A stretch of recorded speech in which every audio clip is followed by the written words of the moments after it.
여러분 안녕하십니까?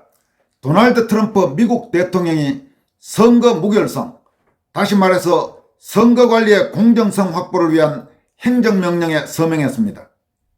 트럼프 대통령은 이 행정명령에 따르지 않는 주에 대해서는 연방 자금 지원을 중단하겠다고 밝혔습니다. 미국에서 대통령 행정명령은 법률에 준하는 법적 효과를 가지고 있습니다. 우리나라에는 대통령에게 미국의 행정명령과 같은 이런 권한은 없습니다.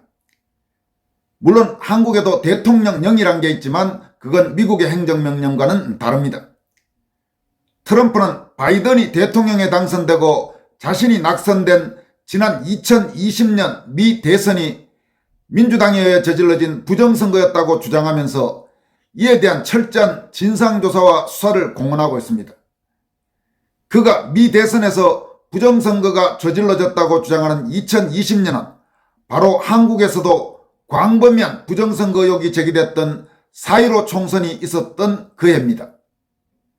트럼프 대통령이 이번에 서명한 선거 무결성 관련 행정명령은 우선 연방선거 유권자 등록 양식에 미 정부가 발행한 미국 시민권을 증명하도록 함으로써 미 시민권자로 확인된 사람만 선거에서 투표를 할 수 있도록 했습니다.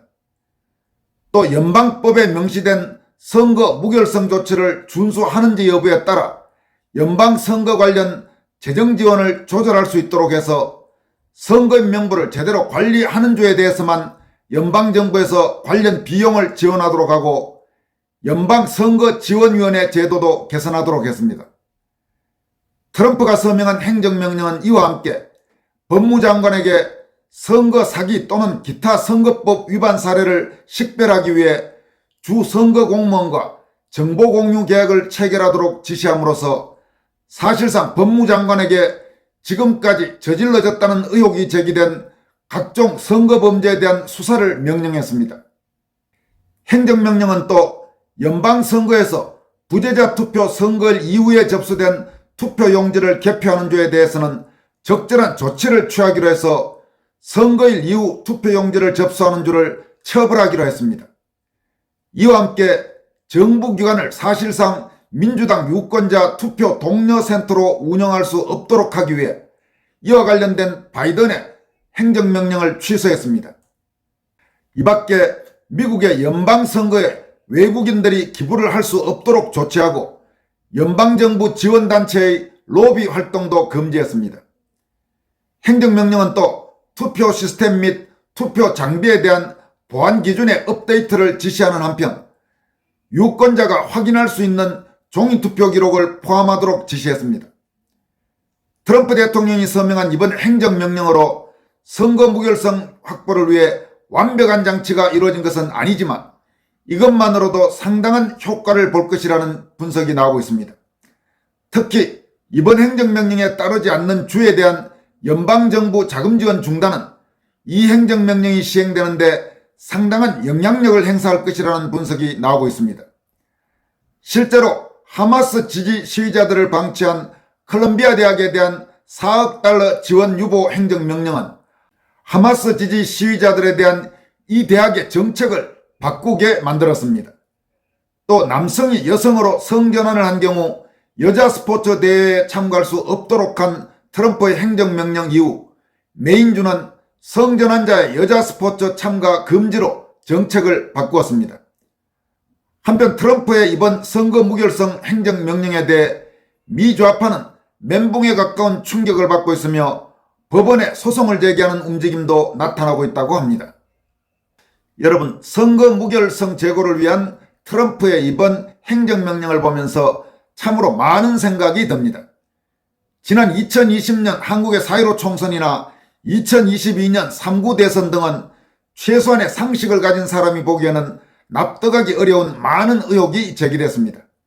이에 따라 선거부정 의혹 진상규명을 촉구하는 목소리가 지금까지 계속 이어지고 있습니다.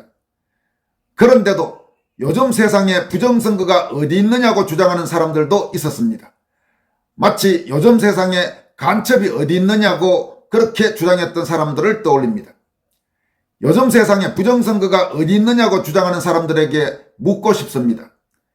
미국은 대한민국보다 후진국이어서 트럼프 대통령을 비롯해서 많은 정치인과 국민들이 2020년 미 대선이 부정선거였다고 주장하고 또 그에 대한 수사 움직임과 이번 대통령의 행정명령까지 나왔겠느냐고. 미국보다 더하면 더했지 결코 덜하지 않은 대한민국의 부정선거 의혹에 대한 철저한 진상규명과 수사 그리고 재발 방지를 위한 광범위한 대책 마련을 다시 한번 촉구합니다. 법률 전문가 검사 출신이고 검찰총장까지 지낸 윤석열 대통령이 오죽했으면 계엄을 선포하면서 그 중요한 이유 중에 하나가 부정선거 의혹과 관련된 철저한 진상규명이었겠다는 점을 우리는 진지하게 받아들일 필요가 있습니다.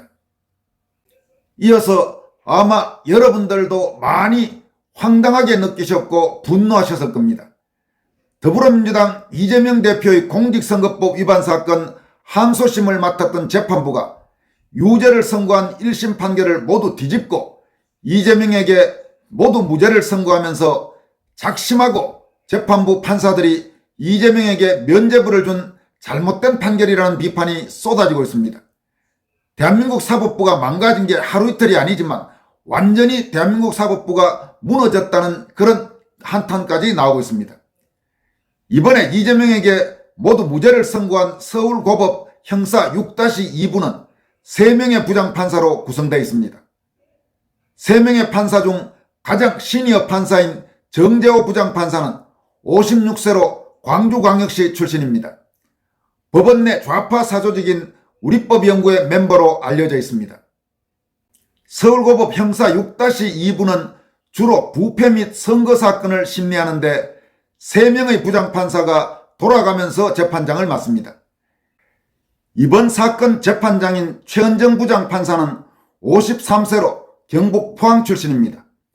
또 이번 사건 주심판사인 48세 이예슬 부장판사는 전남 순천 출신입니다. 최은정 판사와 이예슬 판사는 모두 여성 판사입니다. 법조계에서는 3명의 부장판사 중 특히 정재호 부장판사와 이예슬 부장판사는 모두 호남 출신에다가 상당히 강성좌파 성향 판사라는 말이 나오고 있습니다. 이재명에 대한 이번 말도 안 되는 무죄 판결의 한 배경을 짐작하게 하는 대목입니다. 이재명에 대한 무죄 판결, 이 황당한 판결에 대해 부장판사 출신인 차기환 변호사는 다음과 같이 지적했습니다. 이재명 공직선거법 위반 항소심 판결을 보고 정말 사법부에 대한 신뢰가 무너졌다. 김문기 관련 발언에 대하여는 현미경으로 들여다보듯이 문장 하나하나를 분석하여 전체 배경이나 맥락은 무시하고 뜯고 뜯어서 구체적 행위에 대한 것이 아니라고 몰고 가더니 백현동 관련 건은 전체적으로 두리뭉실 넘어가서 허위사실 공표가 아니라고 한다. 지난번 위정환자는 위정죄로 처벌받았으나 위정교사로 기소된 이재명 대표는 무죄를 선고한 건에 이어 또다시 해괴한 판결을 본다. 백현동 관련하여 국토교통부에 압력이 있었다는 취지의 발언에 대하여 모든 관계인들이 그런 것 없고 성남시 권한사항이라고 했다는 증인들의 일관된 증언이 있었음에도 허위 공표가 아니라고 한다. 이쯤 되면 법관에 대한 국민들의 신뢰는 무너져 내릴 수밖에 없다. 대법원이 이를 시정하지 못한다면 나라의 운명은 아무락이 짝이 없을 것이다. 여러분 그렇습니다. 지금 이런 판결들을 보고 어떻게 판사들을 믿을 수 있고 어떻게 법원을 믿을 수 있습니까? 조희대 대법원장 지금 뭐하고 있는 겁니까?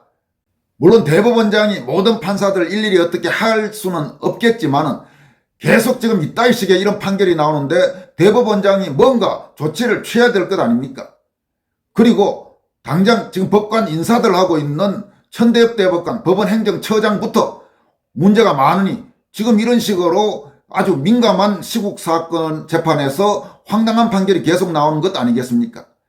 조희대 대법원장 정말 이쯤 되면 뭔가 분명히 의견 표명하세요. 그렇지 않으면 차라리 대법원장 물러나세요. 조희대 대법원장이 과거 대법관일 때 그래도 박근혜 대통령 재판 때 대법관 중에 정말 몇 안 되게 박근혜 대통령 그 무슨 뇌물수수 혐의 이런 거 혐의 없다 그렇게 해서 상당히 많은 국민들에게 좋은 평가를 받았는데 대법원장 되고 나서 지금 하고 있는 거 보면 그런 식으로 대법원장, 이런 식으로 대법원장 하려면 뭐하러 대법원장 해요? 차라리 그냥 도저히 지금 이런 말도 안 되는 판사들 데리고는 일 못하겠다고 그만두든지 말이에요. 그렇지 않으면 대법원장으로서 권한을 행사해서 제대로 좀 한국 썩어 빠지고 지금 아주 좌편향된 이런 법원 구조를 좀 바꾸는 노력이라도 하든지, 아무런 이야기도 않고 아무런 노력도 않고 기껏 무슨 서부지법 사태 때 그런 때는 또 어쩌고 저쩌고 그랬죠. 대법원장 책임을 분명히 묻습니다. 지금 그렇게 생각하는 국민들이 한두 명이 아닙니다. 또 부장검사 출신인 임무영 변호사는 다음과 같은 입장을 밝혔습니다. 구치소 접견하고 지금 나와서 나라가 뒤집어진 판결을 뒤늦게 봤다. 대법원이 남아있다면서 희망회로를 돌리는 분들이 계실 텐데 이런 사건에서 대법원은 파기 자판, 즉 대법원이 직접 유죄를 선고하고 확정짓는 일을 하지 않는다. 파기 환송, 즉 대법원이 고등법원에 다시 재판하라고 사건을 돌려보내는 일이 최대치다. 희망회로대로 파기환송 후 파기환송심이 당선 무효형을 선고하고 재상고가 기각되어 확정된다 하더라도 최소한 8개월에서 1년은 걸린다. 따라서 조기 대선을 할 경우 조기 대선 전에 이재명 후보의 피선거권 박탈은 불가능하다. 임무영 변호사는 그러면서 이번 판결의 결과 1. 대통령 탄핵의 기각 가능성이 더 높아졌다. 2. 오히려 1심 무죄였던 위정교사 사건의 유죄 가능성이 더 높아졌다. 이렇게 분석했습니다.